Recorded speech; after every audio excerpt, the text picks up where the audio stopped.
That's just the data shows that silver is not acting the way it has before in the marketplace. And people can say it's manipulation or whatever you want to say, but whatever the reason for it is, it's still not acting the way it did before.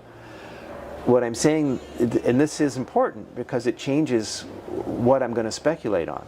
And what I'm saying is that we're seeing silver act ever since the Hamas-Israel conflict flared up.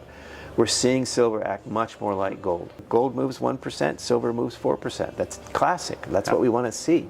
And so what I'm saying is that's like silver's got its mojo back, its monetary mojo back. In recent times, the performance of silver over gold has become a focal point of market discussions, particularly due to silver's notable outperformance compared to the yellow metal. This trend is underscored by the Silver Institute's annual report, which anticipates that the global silver market is on track to record its fourth consecutive yearly supply deficit.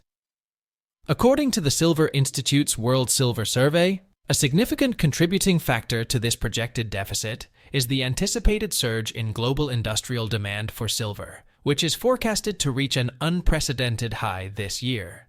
Demand from various industrial applications, particularly in the green economy, such as the solar industry, has increased. This demand surge reflects silver's crucial role in technologies like photovoltaics, emphasizing its importance in renewable energy infrastructure.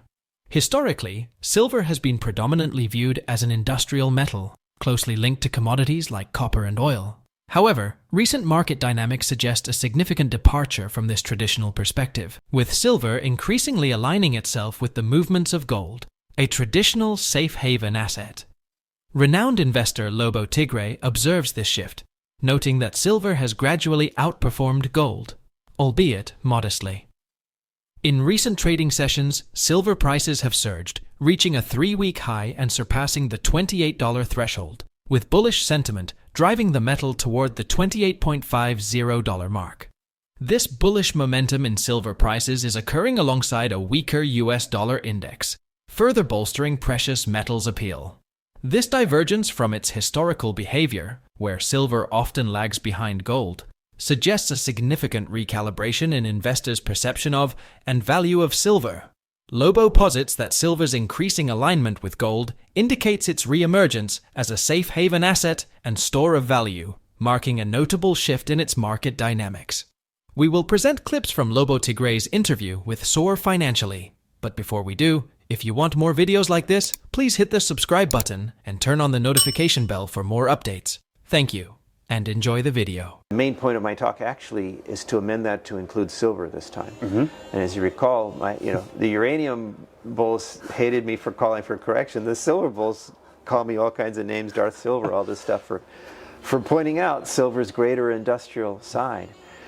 But we've seen really since about the time I was here last year, that silver has started acting differently in the marketplace. It is sort of remembered that it is a monetary metal, and it has been trading much more closely with gold than it has been over the last years. There's been more and more coincidence with copper and oil. Like silver, the lines on the charts will look more like copper and oil in recent years than gold. Or just look at the flash crash of 2020. Everything sells off, gold and silver included, and then as soon as the liquidity crunch passes, gold comes screaming back up again, but silver goes sideways, and did so for a year. And gold has continued to hit nominal, at least all-time high after high. Silver has yet to hit a new high, even on a nominal basis, right? So I think that's not just an opinion or a Loboism or a Darth Silverism. I mean, that's just the data. It shows that silver is not acting the way it has before in the marketplace. And people can say it's manipulation or whatever you want to say, but whatever the reason for it is, it's still not acting the way it did before. What I'm saying, and this is important because it changes what I'm going to speculate on. And what I'm saying is that we're seeing silver act ever since the Hamas-Israel conflict flared up. We're seeing silver act much more like gold. You know, gold moves 1%, silver moves 4%. That's classic. That's what we want to see. And so what I'm saying is that's like silver's got its mojo back, its monetary mojo. I've modified my marching orders for this year, so it's not just that gold is my highest conviction trade this year, it's gold and silver. Which may not sound like much, you know, if you're a gold bug, you know, gold, silver, we like them, you know. But for me it is different, and it does change which stocks I'll buy, right? Because before, it would have been, you know, there are silver stocks that don't have much gold in them. Basically, there is no such thing as a silver mine, right? It's either a lead mine with a lot of, or a lead zinc mine with a lot of silver in it. The single largest source of silver in the world is the big copper porphyries. And gold often comes with silver. So when we say it's a silver mine, we mean that the highest value, not volume, but value coming out of this mine is silver. But the most metal is almost always something else. So it does matter. You know, it's something that the value primarily was silver. I would have been interested, but I would have said, well, let's see what impact the recession has on silver before we go there. And now I'm saying I'm not going to wait for the recession before I start buying silver stocks. Silver stocks are back on my shopping list right now. On Friday, Federal Reserve Chair Jerome Powell indicated that further interest rate hikes might be necessary to address persistent inflation levels above the Fed's 2% target. Powell emphasized the need for cautious decision-making in upcoming meetings, considering both progress in easing price pressures and risks stemming from the robust U.S. economy. With inflation hovering around 2.7% for the year's first quarter, policymakers face a challenging dilemma regarding economic growth and job market stability. Despite ongoing efforts, policymakers are cautious about declaring further rate increases, given the delicate balance between addressing inflation and supporting economic growth. However, Lobo asserts that despite the Fed's attempts to tighten monetary policy, inflationary pressures persist, raising doubts about the effectiveness of traditional tools.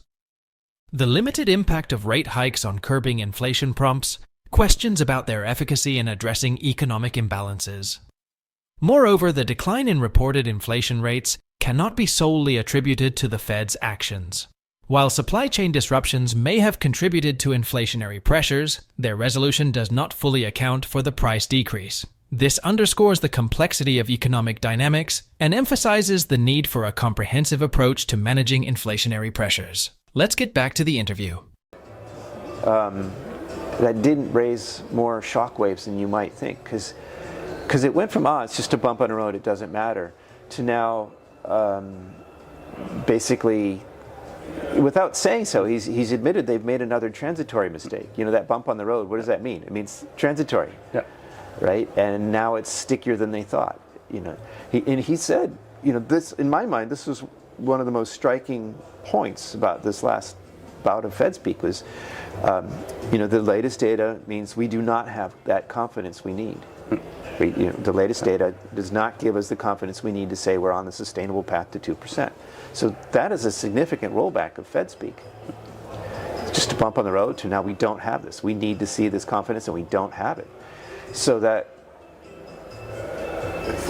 you could say the election interference, if there is any, is that he's not talking hikes. Like in that context of we don't have this confidence that we say we need.